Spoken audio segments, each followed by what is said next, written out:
WOKB, Winter Garden, Orlando. Welcome to Real Family Talk with your host, Jay Real, where we talk about real issues facing us today. Enjoy the show. Real Family Talk. Hello. Welcome to another week of Real Family Talk. This is your host, Jay Real. Hope everybody's having a great Tuesday out there. I know I am. I'm always having a great Tuesday. Tuesday is the best day of the week as far as I'm concerned. So I hope you're having a good day out there too. It is a rainy day for those of us in Orlando. At least this evening has been raining. The morning was pretty cool. But the evening has been raining, so be careful out there if you're driving around in Orlando and if it's raining where you are. But let me welcome my panel here tonight. Have some of my regulars here. Miss Monica, how you doing, Miss Monica? Good. How you doing, J Real? Oh, I'm doing good, Monica. Good. It's Tuesday. Excellent. How you doing, Miss McCray? What's going on, J Real? I'm doing all right. It is Tuesday. And as usual, we got Jeremy behind the boards over there. How you doing tonight, Jeremy? I'm good. What's going on? Oh, we're doing What's good. up with this Tuesday thing? Was Monday that bad? It's Tuesday. Nah, Sunday was awful. Monday was better. Sunday shouldn't have been off. We should have been worshiping God. I was working on Sunday. Oh, so I work too, so I guess I can't. I missed the Sunday service, and work was brutal on Sunday. We won't talk about that. All right. So before we get to our topic, tonight's topic, we're going to talk about jobs in Florida a little bit. Jobs and unemployment, to be exact. But before we get there, just a couple things going on people care about. Tonight, Game 5, Miami Heat. Go Heat. And the Boston Celtics. I've just been amazed. It seems like this year the playoffs have just been amazing. I mean, every single game seems like it's coming down to those last few minutes. I see Jeremy's over there finna put it on the TV while we're talking about it. Excuse me, I have no idea what you're talking about. I'm at the present moment engineering, producing this show. I want a Heat Thunder finals. I'm excited about the Thunder. Come on, this next game tomorrow. I need the Heat to just pull it through. I want a Heat Thunder finals. She says a Heat Thunder finals. I don't know. We'll see. It's I don't know. The Celtics are playing amazingly well right now, especially that Rondo. Rondo is like stepping up this year, making sure the team is moving and shaking this year. I mean, even more so than what you've seen him do in the past. I think he's having an amazing playoffs, especially in the Eastern Conference Finals right now. But yeah, it's just great basketball. So if you're a basketball fan out there, I know you are loving what's happening with the NBA playoffs. I know in Orlando, we would love to see Orlando there, but nonetheless, if you're a basketball fan, it is a good playoff. So shout out to the Heat, the Celtics, the Thunder, and those Spurs. Boo, Spurs. Boo. You still won't give Tim Duncan no love. Nope, none. Zero love. Tim Duncan need a little love, man. A little love for Tim Duncan. Shout out to Tim Duncan, man. Shout out to Tim Duncan. All right, so we'll move on, though. Remember, 407-894-1680 to join us on these conversations, 407-894-1680. So speaking of jobs, I listen to a lot of talk radio when I'm riding in my car, and I was blown away and surprised the other day on one of the morning shows here in Orlando. The host, he was talking about the unemployment rate for blacks. And you know what his comment was? Can anybody guess what his comment was? His comment was, he said, if the unemployment rate for blacks had been this high with a white Republican, Al Sharpton, Jesse Jackson, and everybody else would be up in arms about the unemployment rate for blacks. But we know. Well, here's what I caught from that. I was like, okay, I can't fault him because he's right. I think he is right. Oh, no. I think he is right. But again, I understand too. I understand, we know the game right now. Nobody's gonna Nobody's going to be talking down about the man that we're trying to, or at least some of us anyway, trying to get back into office. They're not going to do that. But what I found surprising is just the idea that this particular radio host, who is a white man, was talking about the unemployment rate for blacks and how bad it is, and how it would seem nobody is discussing this situation. You guys got any comments on that one? Are you surprised? I mean, what's there to discuss? This is coming off the heels of a recession. We're in a recession. Yeah, exactly. So I don't understand the correlation. You know, you're saying because it's Obama, that's why these people are unemployed. No. No. His comment was not that because of Obama, people are unemployed. His comment was simply that the unemployment rate for blacks is high, which it typically is always higher than the national average. Right. But the difference is when white Republicans are in office, we do tend to comment on the black unemployment rate, whereas right now we have nothing to say. That was his comment. That was his point. And I'm just asking you guys what you thought. I don't think so. You don't think that's what it is? I don't think that's what it is. Oh, okay. All It's right. a bad recession. The economy, period, is garbage. Right. So Oh, okay. I got you. I mean, as the unemployment rate shows, I'm not saying that we wouldn't be saying nothing, but we would be naive. We would be a little naive and quick to jump the gun if we were to be commenting on it, because at the end of the day, the unemployment rate is a result of the recession, more so than direct policy the president is doing presently. I think the fact that it across the board is just bad.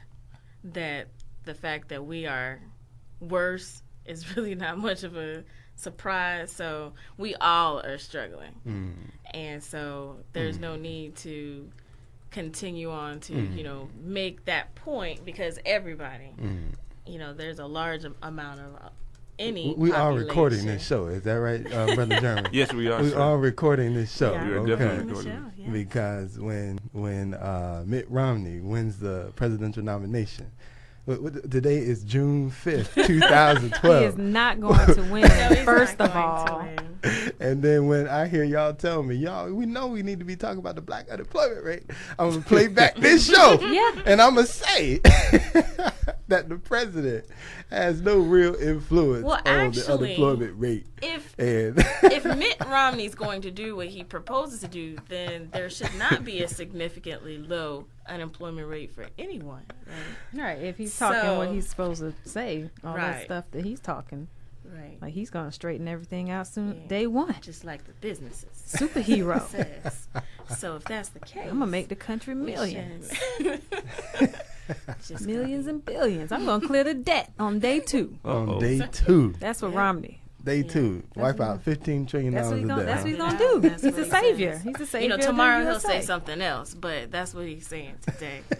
That's what he's saying. Y'all know good and well Mitt Romney ain't said he clearing the debt. Just saying, he's Superman. He's gonna empty do all out that. his own bank account. You Just wipe it and all you and out. his supporters seems to think so. No, I don't think so. I've said that several occasions. But okay. All right. So it's just a natural phenomena. So we really shouldn't get up in arms about the black unemployment rate being higher than usual. And it is not anybody's fault, but nobody really. It's just the way it is, right? Well, Okay. it's the I got it. businesses. I'm just clarifying what y'all are saying. Yes. And just trying to understand from my own knowledge. I understand. Right. Well, when you think about the Gotcha. type of organizations that have downsized, African Americans tend to be in some of those positions, like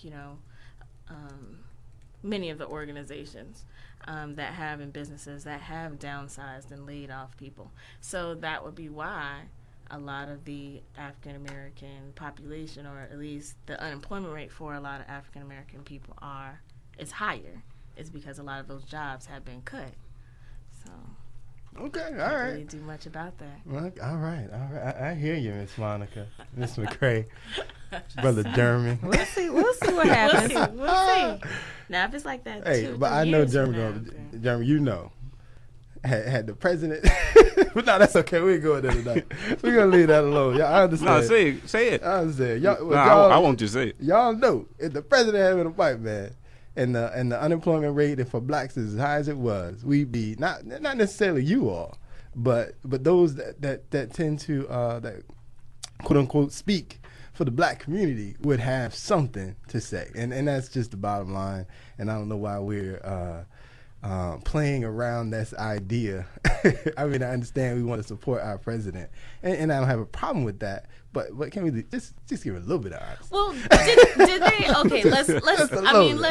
Let's just look at the history. When Bush was president, was there really that much talk after the real estate crash, after the the terrorist attacks of 9/11, where a lot of people lost jobs in that series of years?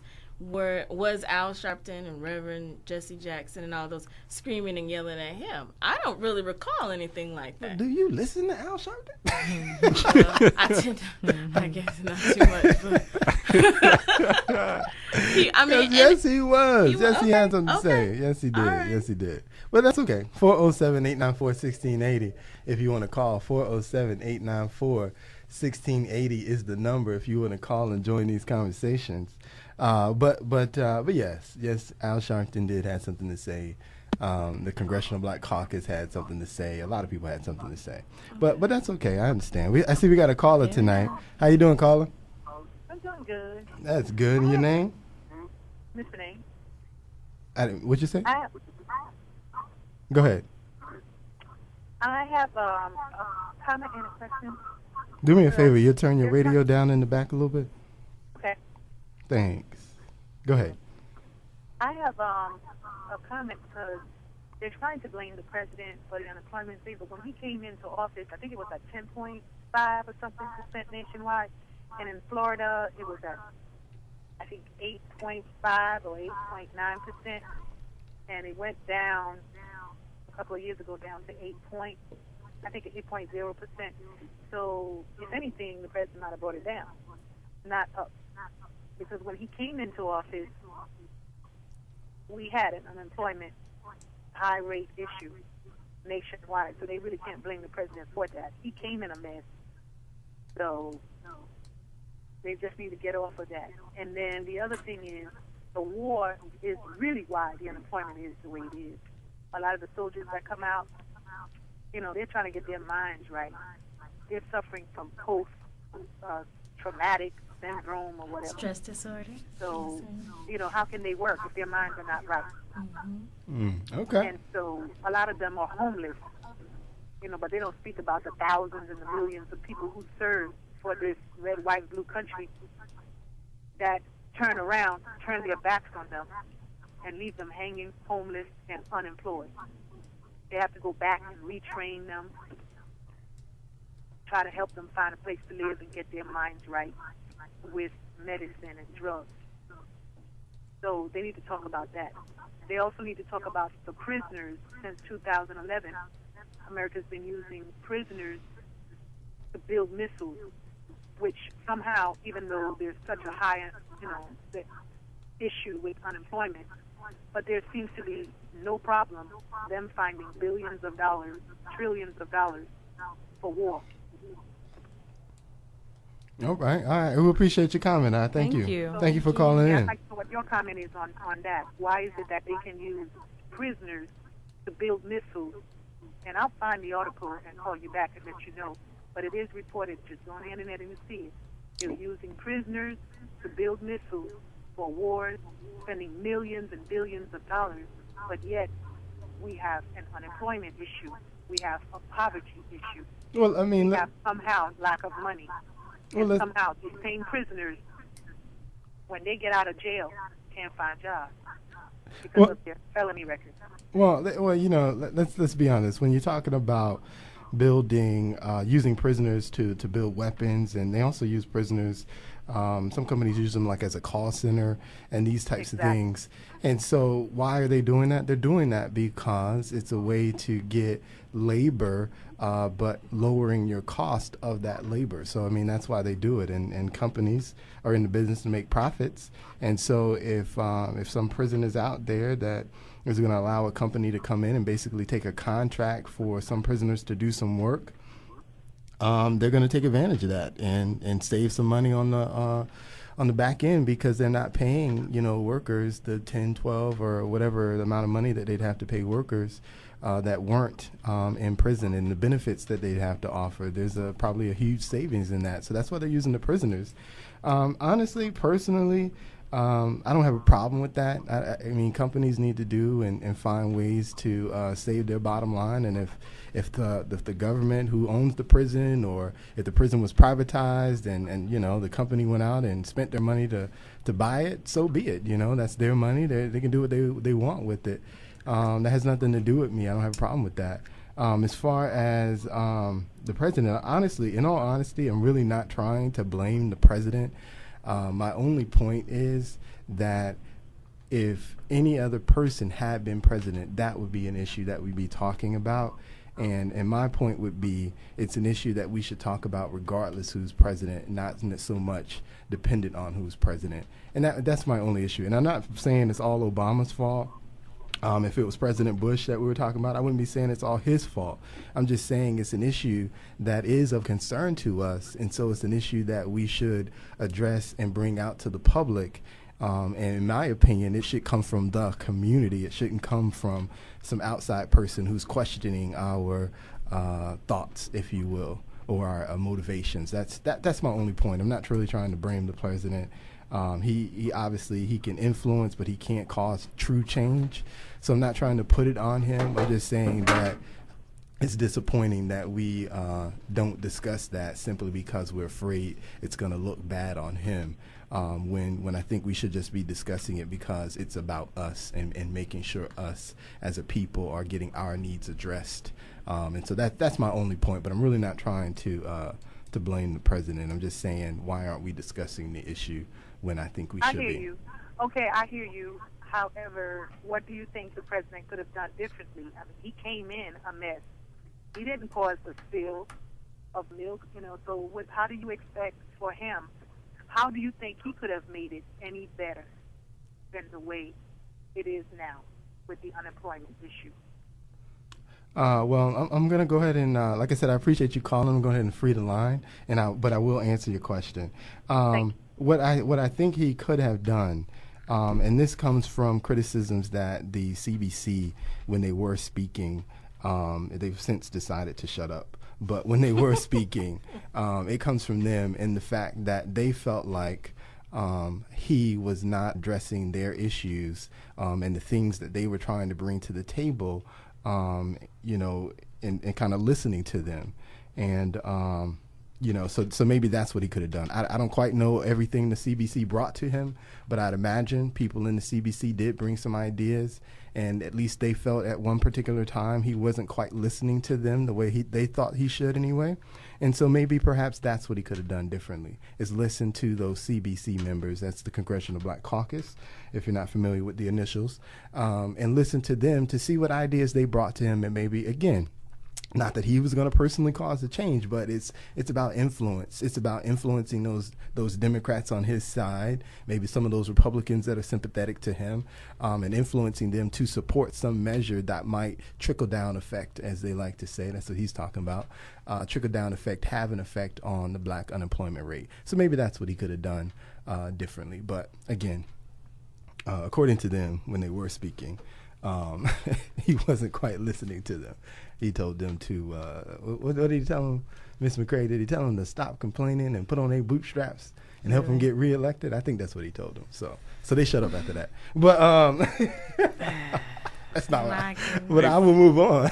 Moving on. I do want. We had a comment from another caller. She wanted to go on live, but she was mother basically said that the unemployment rate isn't a result of the president or anything. It's really just a result of the times, as far as how it speaks in Revelations of being the last times. So it's like it doesn't matter who's going to be in office. All right, I respect that. And again, I say it again, I'm not blaming him, but I am calling into question our decision not to discuss it. That's what I'm calling into question. But I'm not trying to say it's his fault. But I think the caller had a good point as well, as far as the return of our soldiers as well, that I think the unemployment rate has been a little bit inflated because many of them do not find jobs because of post-traumatic stress disorder or any other situation, physical disability if they were injured in the war, and other things. So it makes it much more difficult, and we don't know how much of a difference that has made, but I'm sure it has made some impact in the statistics of unemployment. So I just think that was a good point. Well, I'm trying to move on, so I won't comment on that. Yes, thank you, J. I do have one other question, though. There was a bill that was up for vote in the Senate today that had to do with equal pay for women. The particular bill in question was called the Paycheck Fairness Act, and one of the things that it did, or was trying to do, it was basically kind of making it easier for litigation to occur when women felt like they were getting paid less than their male counterparts. Here's my question, though. My question is, do we need this type of bill? Ladies, you give me your opinion. Do we need a bill that says and kind of regulates what companies can or cannot do, and then say if you fail to do this, then you have the right to litigate against this company because you believe you're not getting paid equally to your male counterpart? Do we need a bill like that? That's my question. You go ahead. I don't see where it would hurt. I think that there still is quite a bit of sexism in the workplace. I don't know how they would necessarily be able to find out that is the case if they are being paid much or significantly less than a male counterpart of equal responsibilities. But I don't see why it would be an injury, and it would, in fact, make morale be improved if they were to feel like they are going to be, regardless of their gender, paid equally for the same or more work that they have done. Because I do think that it still exists, that males, to some degree, in various corporations and industries are being paid more than women are of the same job. Well, I don't disagree with you in that there's probably instances where that does occur, but my question is, do we need regulation from the federal government in order to make sure, quote unquote, things are equal? Do we need that law? Is that something that we need out there? Now, the law today, it actually, it didn't get, it got blocked because it didn't get enough votes in the Senate to be able to move on to the House. So it's not going to be enacted or anything. But I mean, I saw it and I'm just thinking to myself, why do we need this extra law out here to regulate, equal pay? Because can you really regulate equal pay? Either the company's going to decide to do it for you, or they're not. And one of the things that the law did is it kind of made it okay to be able to discuss your pay. That's just one of the big things in the workplace. Hey, don't tell nobody what your salary is. Right. Keep it to yourself. Right. So, and the law actually kind of eased those rules, and so that you wouldn't get punished or anything if you were to share your salary. Which some people, some companies do stuff like that. Yeah. But yeah, but is it necessary though? To me, I think, either a company's going to be fair to you or they're not. And if a company isn't fair to you, then you decide to, move on to the next company that you think will be fair. But why stick around somewhere where clearly you are not being appreciated? So why have this law there? We're already I feel like we're already a sue happy kind of society. So why make it easier for someone to sue simply because you think you know. Well, of course, it can't be done unless it's proven that that's the case. Yeah. But if there's no law, there's no transgression against the law. And Right. so if you don't put that level of fear in them, then they can do whatever they want to do. At least with this law in place, they know that it's not acceptable. Right. And obviously there's an issue for this to even come up. Yes. So it's a way it's about equality. Laws had to come in place to make sure that the mistreatment of black folks, of women, period. But can that stuff truly be regulated? Is that really even possible to be regulated? If they're looking at how this bill is going to be laid out and the rules and the requirements, then something is going to have to be concrete so they can look across the board and say, okay, something is wrong here. There's something that's going on, for them to say, oh, you are treating this person wrong. So something has to be on paper to show that that's the case. I'm sure they'll work that out as they lay out this bill. So that's how you're going to regulate it. Do I think there's going to be a special committee that's going to sit at human resource offices and determine in every company whether a female is being paid less? No, I don't think that's necessary. But I do think that there's a law needs to be put in place so that the equality inequality cannot be done. I just, Jeremy, what do you think, Jeremy? Because I'm on the, I don't like the government. Anyway. That's what I'm over there looking at, because I know you all against all these laws, but at the end of the day, well, if I believe it is needed. And the reason I say that, if you're gonna have affirmative action type laws, if you're gonna have any kind of civil law, you got to understand there's more women there is black people. So this is about women in general. So I do believe it is necessary to fix an ailing problem, because it's obviously a problem. Study after study has shown that women do get paid less for doing the same jobs as men on average.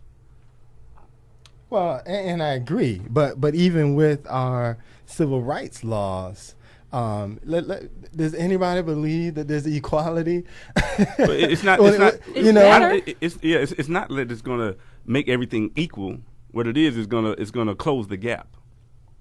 That's what it is. It's going to close the gap. It's never going to be equal. I don't think none of us are naive to believe that it's going to happen. But what it is, it will close the gap. I don't know. I just don't think. I think legislation doesn't really close the gap per se. It helps. And I don't necessarily know. I'll agree it does help.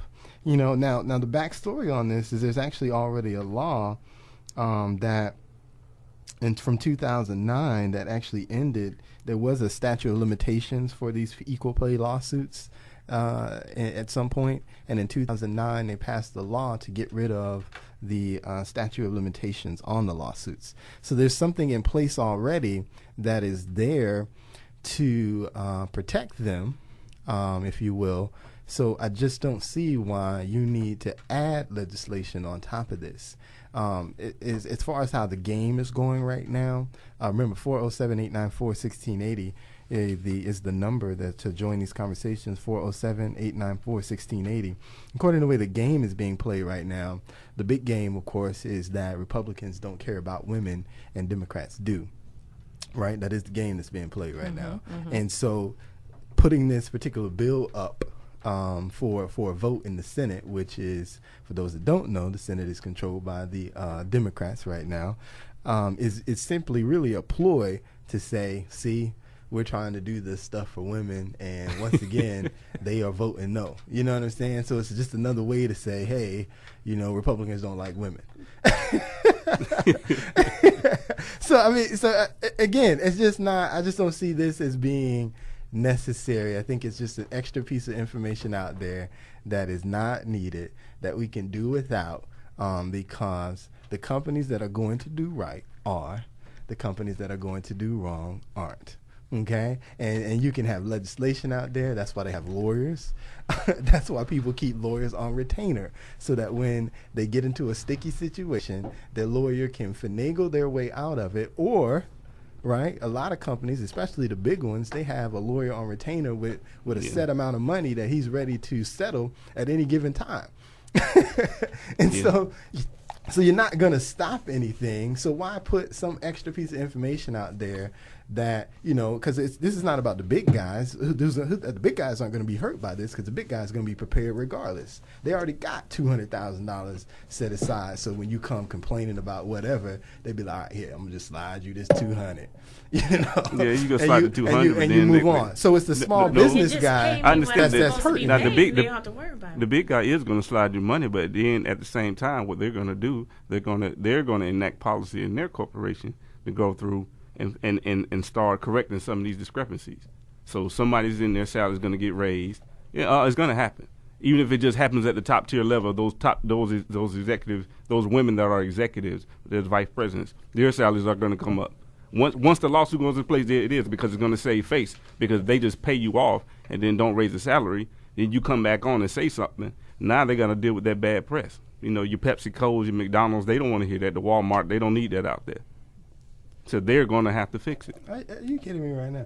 No, I'm not kidding you. You know just like I know that's going to happen. No, like I said, it may not happen down in the smaller ranks, but they figure that they can switch you out. But those vice presidents, those executive vice presidents, those administrative assistants, all that stuff, some of those problems are going to get corrected. All right, I hear you. I don't believe you, but like we said, it's not going to fix. It's not going to correct every situation. But if it helps out one person, I believe it's done its job. Okay. And if they get enough of them and have to do enough settlements, they're going to get pretty tired of having to do enough, all those different. It's going to be cheaper to make the pay equal than to keep paying out lawsuit settlements. I'm with you. No, I'm not kidding. Maybe you. we're optimists, but no, it's not about being optimist. I've seen stuff like this happen.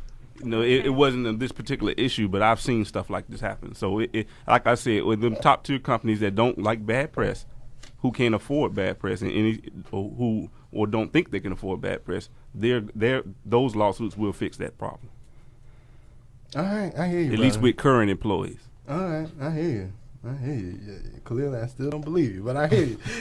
So let me ask you this then. So what do you think? Let's just don't put the law in to say, okay, forget it is what it is? Again, there's already things in place to address this issue.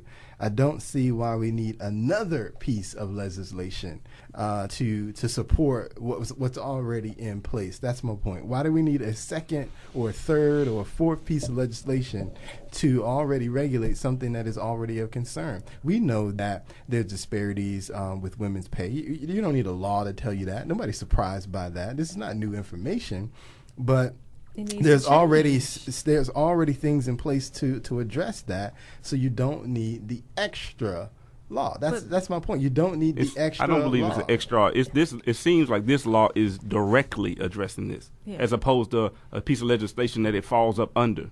Okay. And obviously those other things that are in place aren't working. So they need something that's really going to get people in line to help this problem that everybody knows about, that to make the changes that need to be made. I hear you. There's no change in your mind. We figured this out. What would this law do that would negatively... Yeah, there you go. Just mad because it's the government. Be negative towards the company. Add another law to something. I just don't see, again, government. This is a slightly off topic, but going back to government, you talk about, you look at what's happening in New York. In New York, they're trying to ban soda in New York simply because it contains sugar. I mean, really? Is that necessary? I mean, that's not necessary, and you say that's not on the same level, but it is. Because every time you allow them to regulate something else, that gives them the right to regulate something else. And sooner or later, they're going to begin regulating stuff that you don't like. Right now, it seems parallel, but it isn't. Let's just throw out the Constitution and we just go everybody just do what you want to do. So the Constitution says at some point we need to regulate the amount of sugar intake. No, I didn't say that, but I'm just saying. I'm just saying. I understand with the nitpicking. But you can't just say, since one law is going to perpetrate another one, then we just don't make this law. I mean, come on, man. That's like saying we have affirmative action in place, but we're going to add another layer to affirmative action because the way affirmative action is working now is not good enough. No, it's not necessary. We have affirmative action. No, it's not. The affirmative action is not the same. That's different. All right. I'm trying to figure out how soda bottles and women's equals pay is on the same level. It is. That's not making sense to me. It's extra government regulation. That don't pan out. No, see, you trying to wrap it up on the government regulations. It ain't got nothing to do with no government regulations. Right. We talking about equal pay with people trying to live. People trying to live and get what they deserve, what they're earning. So it ain't got nothing to do with that. It does. No, it don't. It ain't got nothing to do with it. I mean, I understand you against government and everything, but come on, man. You got to draw the line somewhere, man. You gotta draw the line somewhere. You gotta draw the line somewhere. He believes he's my conscience, y'all. Nah, I don't think I'm your conscience. I ain't trying to be your conscience. Oh my God. We're trying to bring you to the light, Jimmy. Yeah. No, I ain't trying to bring him to the light because he can't see the light. Well, we got our topic. We're talking about jobs and unemployment. What brought this topic up is I was reading an opinion piece in the Orlando Sentinel, and Ms. McCrae is going to kind of give us a brief synopsis about what it said. Basically, this piece talked about how the government or legislature, has increased the requirements for the unemployed people on unemployment to meet their qualifications to get compensated. They're making it harder to get the things that people need, and making it easier for employers to claim misconduct to justify their denying benefits to ex-employees. So to put it in a bubble, the government is making it harder for people to collect unemployment. And we're talking about Florida government. Florida, here. excuse me. This is Florida. This has nothing to do with the federal thing. This is all Florida. Essentially, this is one of the things that Rick Scott supported. Mr. Businessman. And wanted to Jim. bring into effect. Sorry. Yes. Businessman, you're right. Yeah, Businessman. Businessman. Yeah. Not about the people. Not about the people. Because about when people are struggling and they need this, especially now in this recession, things are starting to backfire with this law that they're doing. Well, more than half of the applications are being denied now. So these are people who are hurting for something, some type of help from their government. No, it's not even about a help for the government thing, because I saw that in one of the articles. It was saying they're treating this like it's some kind of government handout. These people have worked, and part of when you work, your employer pays taxes for you. If something happens, you get laid off, what happened, that you are entitled to unemployment insurance. Yeah. I understand for a certain amount of time. So to me, the fact that they're trying to paint this picture like, oh, we want to cut back these handouts, ain't no handout. I've been working for, you've been working for years. You've earned this money. This money has been earned. Well, in all honesty, when you look at some of the changes that that have taken place, they're not cutting back the funding for unemployment. That's not what's happened. I understand. What happened is that they changed some of the ways that you are that you need to apply, for instance, to get unemployment.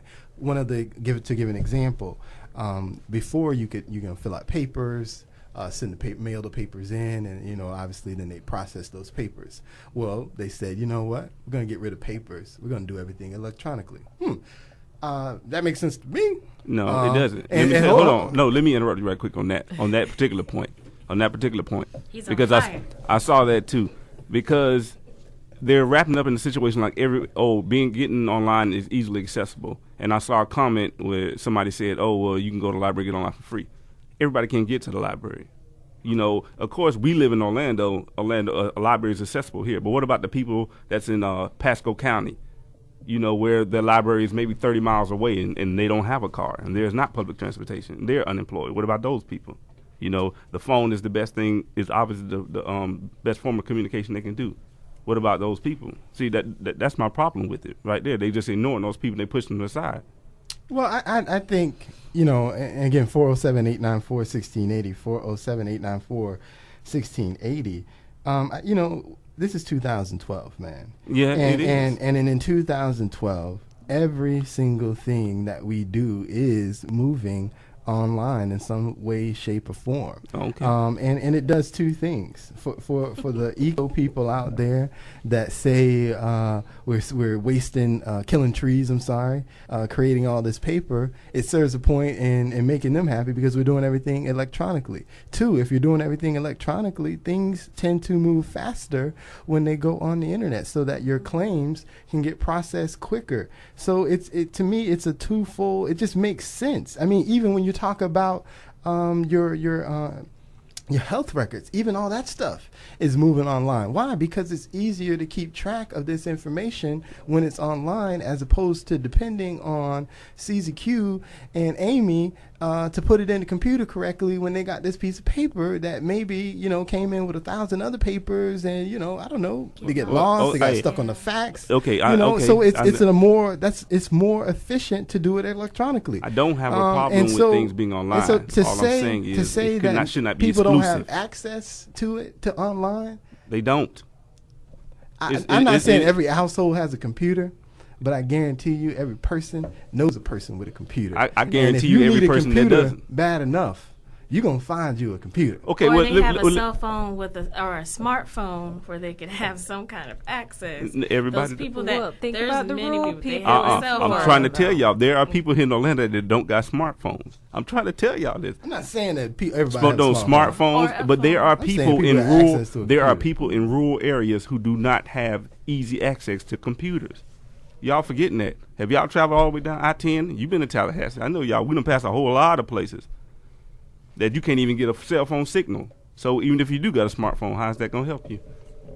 You got a caller I see coming in. I see your point. You don't want it to totally eliminate the paper. That's all I'm saying. And that's understandable. But in an age where everyone is going electronic, and I'm vouching for, being someone who directly works with an agency, a medical agency that is totally transforming their charts into nothing but they have to electronic. Right. The government, the entire American government is before 2015, everyone is supposed to get on electronic format or they're not going to get paid.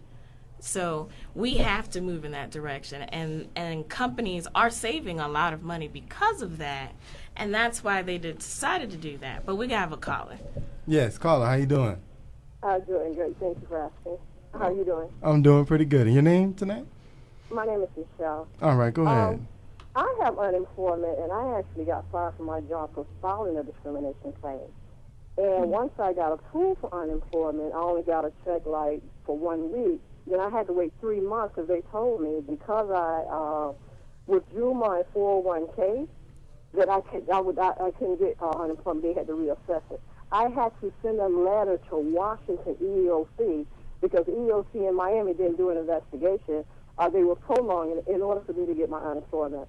When I would go online to claim my weeks, they would block me, even though technology is good and I support it. But they have a way of blocking your social, even when you call in by the phone. I had major problems.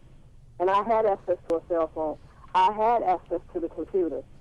But the government is for corporate America. It's not for working Americans.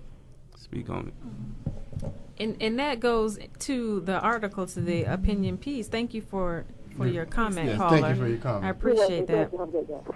You too. Basically, it's making the businesses come out on top and not worried about the people.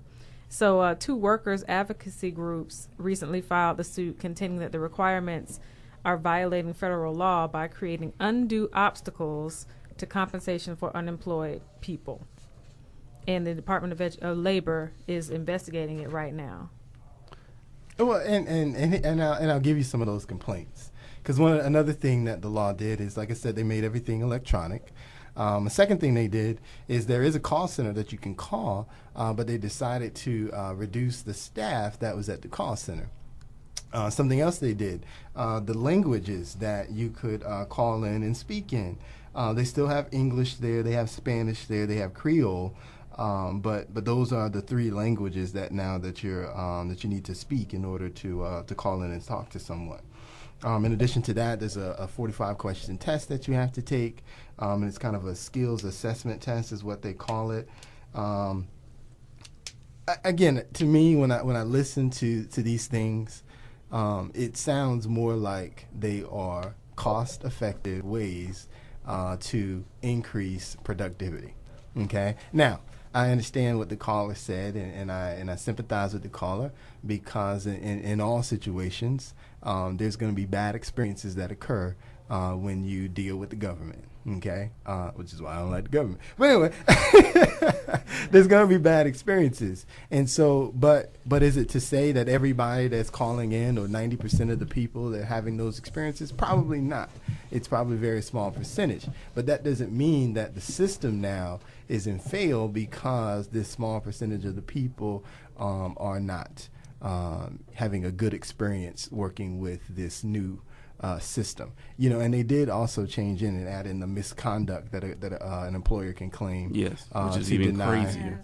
To deny. But again, every one of those situations, you'd have to see what the individual situation was. I can vouch for some people that I know that I used to work with who were trying to file for unemployment. And I believe that the company was talking about their misconduct. And quite frankly, they were validated for it, but it was a catch-22 because nobody ever documented the misconduct, so you couldn't even claim it. But truthfully speaking, it was all kind of misconduct. So you have every situation, and so it's hard to speak on the principle of the law to say that the principle of the law is wrong, when ultimately, in order to even change the laws the way that they had to send that to the federal government. The federal government had to approve the changes that they wanted. The federal government did approve the changes that they wanted, but now people don't like the changes, so now it's a problem. Yeah, it's a problem. And then the federal government is also, they don't launch an investigation into it as well. Now, back to like what we were saying here. If you want to get online and say, okay, let's put everything online, then to me, it's a government responsibility to make sure everybody has easy access to get online. So now the government needs to buy everybody computers? I didn't say I said easy access. That means you need to. That mean you need to put a lot. That means you need to put places. That means you need to put places online. I mean, put places in convened areas where people can access the internet. If you're going to take things they're entitled to, we're talking about stuff they're entitled to. If you're going to take them in and push them further away from people, so like I said, I'm not talking about the people in Orlando. I'm talking about people in rural areas here, because that's the people tend to forget. Now, let you run out of milk. Now you go ask them what's wrong with the farmer. You know what? The farmer couldn't get his unemployment, so now all the cows dead. That's what's wrong. See what I'm trying to say? No, I don't. No, I'm just saying. The point I'm trying to make is that the point I'm trying to make, this is a percentage of the population out here that we don't see every day, so it's easy to everybody to ignore them and push them aside. But there are people too. They got families too. Yeah. You know what? We were talking about the necessity of additional laws. Being that you believe, J-Real, that additional government procedures and laws are not necessary, do you therefore think that this law and the changes that they made were necessary because there was already something put in place to help those who had been laid off or fired or had some type of situation where they needed to collect their unemployment insurance? Why is this necessary? Why do they need to? Well, I would argue, especially, and I sympathize because there is a recession going on, but I do think it's unemployment insurance and how long you can collect unemployment insurance. It seems to be out of hand at the moment. Seems to be. Now, what does that mean? What does seems to be mean? Well, I think it is out of hand at the moment. So hold on. Then what do you think the appropriate length is then? I'm not defining an appropriate length, but when people are collecting unemployment for a year or two, I think that is excessive. You think it's excessive? But I don't think you're.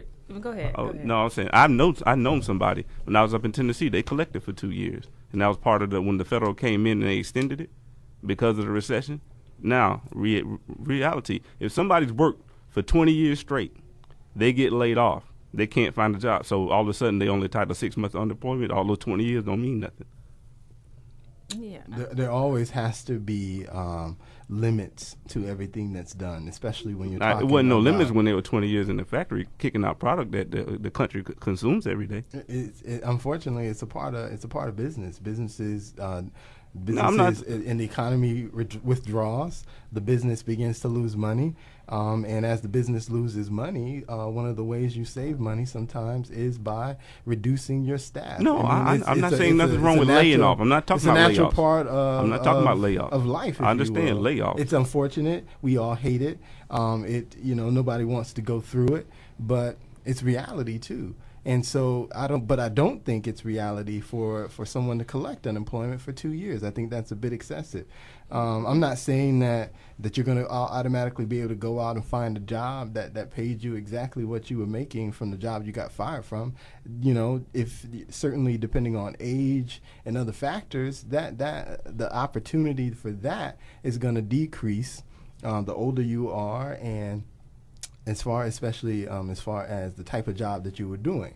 So I'm not saying that that's going to happen, but a lot of times you can go and find something or a couple of somethings to at least supplement or bring in some income so that you're not just collecting unemployment. And so if that is possible, then that should be an option on the table as opposed to just collecting unemployment. Well, let me ask you a question. I think you're wrong. Yeah, the fast food places can only hire so many people, especially if they're laying off. You got all these people out here without jobs. So they can't hire that many people because there's nobody to eat there because nobody can afford to. And sometimes they won't hire those people if they're overqualified. There you go.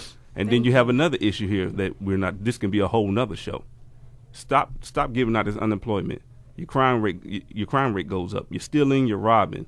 All that goes up. Now that's going to hit you on the back end over here, but you don't want to. I disagree because What do you mean disagree? Most of the people. I know you must don't know nobody that never stole or eat. Most of the people that I know that a whole are bunch of people that collecting done put a pistol in somebody's unemployment face to eat. are not criminals. Hey, but And- look, when and somebody 90% when of it's those time, people, when it's time and for your 90% of child those to eat, people are you not can't tell me going what you're to- not No, going to do. right. You If can't it's- tell me what you're not going to do when you got to come home Thank and look you. at your kids in the face and you ain't got nothing to tell them. You can't tell me what you're not going to do now.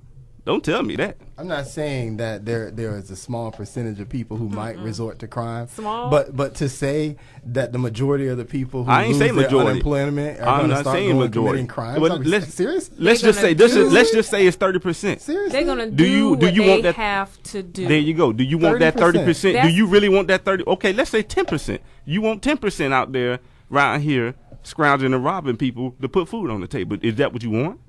That's how you sell people that this is collecting unemployment for 2 years is an awesome thing. No, I'm But- not but that's talking. not No, reality. no, I ain't That's talking not about reality. We What you would mean hope it ain't that reality? people Like you wouldn't said, have not to reality. collect unemployment. Like how you spend it. This is what I would say then. As a whole, then you need to get out there and get in touch with more people in the community, because I'm telling you, it's a whole lot of people out here.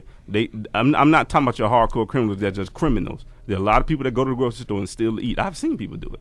I'm not saying that people. It's a whole bunch of I'm people. not There's a lot of saying people that actually don't robbing steal. people to eat. I'm just saying to suggest that we need to give these people unemployment for 2 years simply because I'm not we saying don't you want necessarily them have to committing give people- crimes. Yeah, come on, really? I'm not just saying. Yes, they put them Really? in jail because they don't want Really? them to commit crimes. There you go. So, Hey, So what's the difference? and we pay for that, right?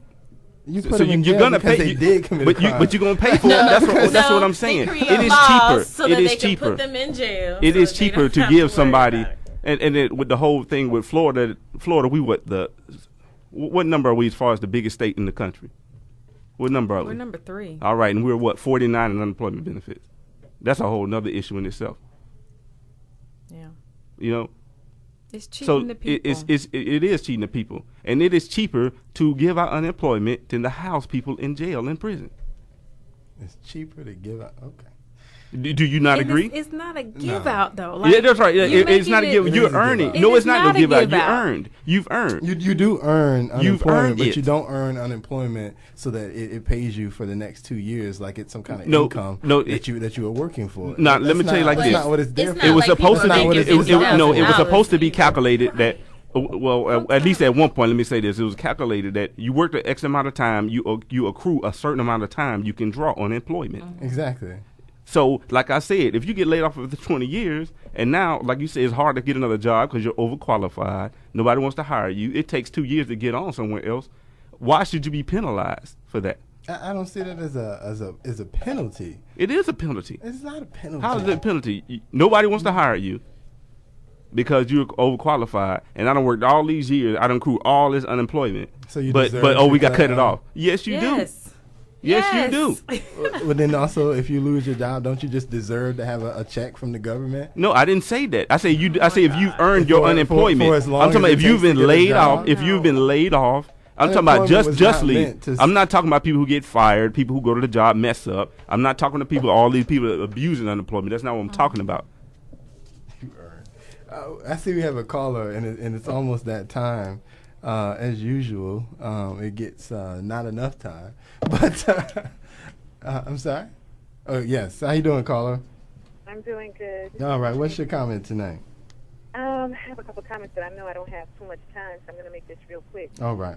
Just the answer is, I would hate for that man to, if you knew a family member or somebody that really worked hard and everything, and then they got laid off, and maybe they're at of age where they're over 50 or something, or they don't have the qualifications anymore, or they might be overqualified and just need that assistance. I mean, come on, if they worked all those years, they deserve to get what the government is giving them, which is the unemployment.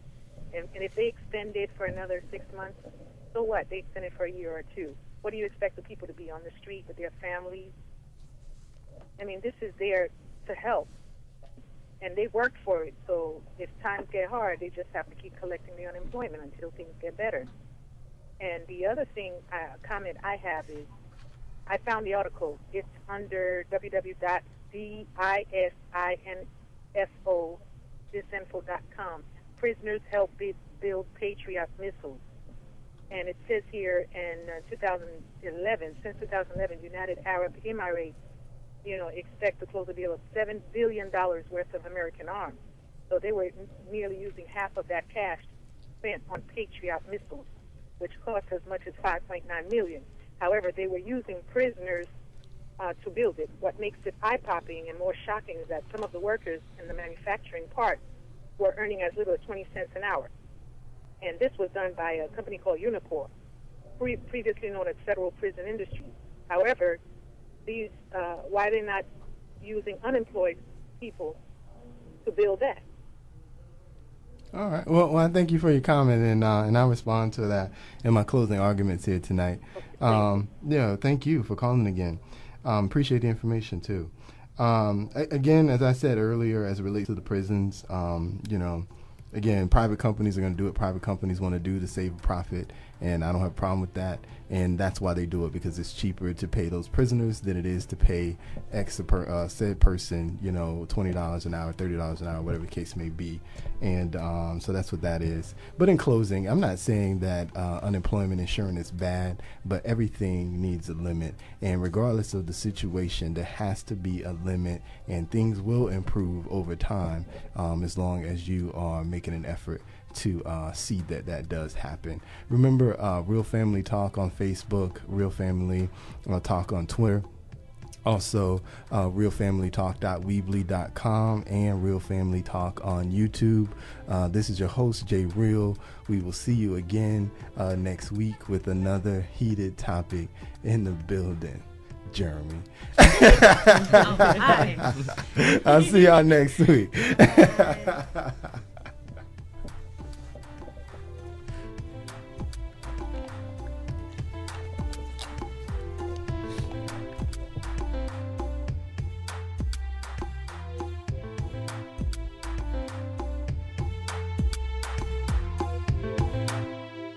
WOKB, Winter Garden, Orlando.